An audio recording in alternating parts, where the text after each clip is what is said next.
هنتصرف ازاي بعد ما لقينا العلامات وعرفنا ان طفلنا بيتعرض للتنمر؟ لازم نسمع لأطفالنا كويس ونسمعهم للنهاية من غير ما نتسرع أو نحكم عليهم، والكلام معاهم يكون بهدوء وبشكل إيجابي، ونشكرهم طبعا إن هم جم وحكونا اللي حصل. واوعوا تظهروا ليهم أي توتر من ناحيتكم مهما أخبروكم من تفاصيل مخيفة، لأنهم لو حسوا بأي توتر هيخافوا وهيبطلوا يحكولكم أي حاجة بعد كده.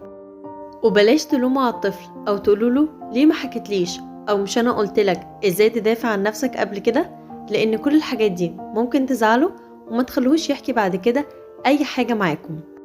وهنحاول نجمع أكبر قدر من المعلومات عن أطراف المشكلة، وده طبعا بيحصل من خلال الأسئلة الكتير اللي بنوجهها للطفل. إحنا نسأل ونستنى الطفل هو اللي يجاوب، ونسمع أكتر من إننا نتكلم أو نحكم عليه، ونطمن الطفل إننا جنبه وإننا هنحل المشكلة دي مع بعض، ونسأله أنت شايف ممكن نحل المشكلة دي إزاي، ونعرفه برضو إزاي يقدر يحمي نفسه، ولو تعرض لأي أذى أو تنمر في المدرسة عليه إنه يبلغ أي حد من المسؤولين هناك. ونتابع الطفل باستمرار، ولو حسينا إن الطفل اتأثر من الناحية العاطفية أو النفسية فعلينا إننا نلجأ للأخصائيين النفسيين لطلب المساعدة منهم. وما ننساش نبلغ المسؤولين في الحضانة أو المدرسة علشان يتابعوا الأمر بدقة، وكل ده بهدوء تام.